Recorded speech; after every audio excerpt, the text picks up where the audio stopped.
ไอ้สัตว์มึงเรียนจบที่ไหนมาเนี่ยนะประวัติศาสตร์ของมึงบอกมึงมาอย่างเงี้ยว่าประเทศกูเนี่ยเพิ่งสร้างได้แค่70 ปีอะไอ้สัตว์มึงอะกลับไปทำแม่ทำพ่อมึงนะว่าประเทศกูเนี่ยสร้างมาได้กี่ปีไอ้สัตว์ไม่ต้องกลับไปถามพ่อถามแม่ให้เสียเวลาหรอกค่ะถามคนทั้งโลกเขาก็ยังรู้เลยค่ะว่าประเทศกัมพูชาเคยเป็นขี้ข้าของไทยกับฝรั่งเศสแล้วค่อยได้เอกราชคืนแต่งตั้งเป็นประเทศเมื่อปีพศ2496นี่เองค่ะรวมระยะเวลาที่กัมพูชาเป็นประเทศมาคือ73 ปีเพราะก่อนหน้านี้เป็นขี้ข้าไทยกับฝรั่งเศสไม่ได้เป็นประเทศกัมพูชาหรือว่าเขมรเข้าใจผิดเข้าใจใหม่ด้วยนะคะเพราะว่าประวัติศาสตร์ที่เขมรร่ำเรียนมาไม่ใช่ประวัติศาสตร์ของกัมพูชาอันแท้จริงโดยการเอาขอมมาอ้างอิงว่าเป็นเขมรเหมือนกันแท้จริงแล้วขอมกับเขมรคนละเผ่าพันธุ์แต่ที่กัมพูชาอยากให้ขอมเป็นเขมรนั้นเพราะว่าขอมคือต้นตำนานประวัติศาสตร์ที่มีมายาวนานนับพันปีกัมพูชาก็เลยอ้างว่าขอมคือเขมรมาจนทุกวันนี้และเขียนใส่ประวัติศาสตร์ว่าเขมรเกิดมานับพันปีพร้อมทั้งยังอ้างวัฒนธรรมและประเพณีที่ประเทศไทยมีทุกวันนี้ล้วนมีต้นฉบับมาจากกัมพูชาเพราะคิดไปเคลมเอาเองว่ากัมพูชากับขอมคืออันเดียวกันแล้วเขียนใส่ตำราเรียนสอนลูกหลานว่าประวัติศาสตร์เขมรโบราณนั้นมีมายาวนานนับพันปีแท้จริงแล้วคือประวัติศาสตร์ที่อับปีเพื่ออยากมีความยิ่งใหญ่และปกปิดว่าเคยเป็นประเทศขี้ข้าทาสและไพร่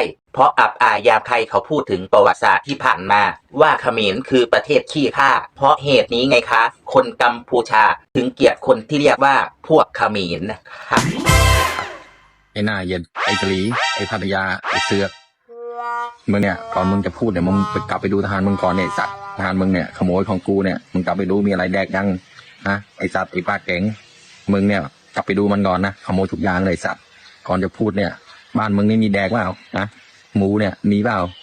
ของกูทหารของกูเนี่ยมีกินมีใช้พอนะมึงกลับไปดูทหารมึงก่อนแม่งไอ้สัตว์ขโมยทุกอย่างนี่แหละครับบองที่บอกว่าเป็นอาหารที่ดีของทหารเขมรก็คงจะเป็นอาหารชั้นเลิศประจำชาติเขมรเลยใช่ไหมครับถึงขนาดมีวางขายตามสตรีทฟู้ดของกัมพูชามิน่าล่ะค่ะคนเขมรถึงได้ปากหมาและมีหมาในสันดานก็เพราะว่าคนเขมรนั้นกินหมาเป็นอาหารสัญชาตญาณและสันดานจึงเหมือนหมาแล้วบองก็ไม่ต้องห่วงทหารไทยหรอกนะคะรับรองว่าไม่ได้กินหมาเป็นอาหารอย่างแน่นอนชัวร์ทหารไทยไม่ได้อดอยากถึงขนาดต้องกินอาหารมั่วมีรายได้สวัสดิการหลายอย่างให้ไขว่คว้าไม่ได้มาเป็นทหารเพื่อถวายหัวให้ฮุนเซนเหมือนเขมรหรอกนะคะแล้วแม่ขอถามหน่อยนะคะว่าคนกัมพูชาเป็นอะไรมากหรือเปล่าคะกับคำว่ากะหรี่ทั้งที่ในพัทยานั้นก็มีแต่กะหรี่ที่เป็นคนเขมรหรือเมื่อก่อนตอนอยู่ไทยบองเป็นไซลายแบบซ่อนเลนเป็นกะหรี่แบบแอบเป็นเพราะกลัวคนเห็นกลัวใครรู้แบบนี้ใช่ไหมคะบองแม่ก็พอจะเข้าใจอยู่หรอกค่ะว่าการที่ปิดบังตัวตนมันอึดอัดใจมากแค่ไหนที่ต้องพยายามทำให้คนอื่นเขาไม่รู้ว่าเราเป็นกะหรี่บองฟังแม่นะคะยอมรับให้มันได้และภูมิใจในอาชีพของการเป็นกะหรี่แค่นั้นแหละค่ะบองก็จะเลิกอึดอัดใจในทันทีและเป็นกะหรี่แบบมีศักดิ์ศรีและภาคภูมิใจค่ะ